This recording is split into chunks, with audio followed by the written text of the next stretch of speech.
Oh, ito na guys, naluto na ating ginawang. Hindi ko alam kung ano ang tawag nito.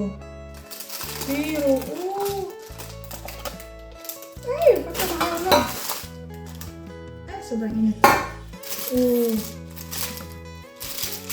Hindi ko alam kung anong tawag nito guys.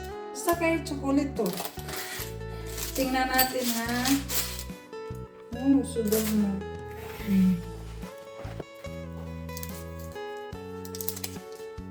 Hello.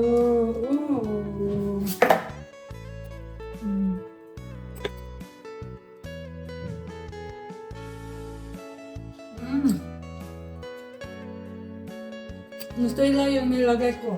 Sobrang sarap.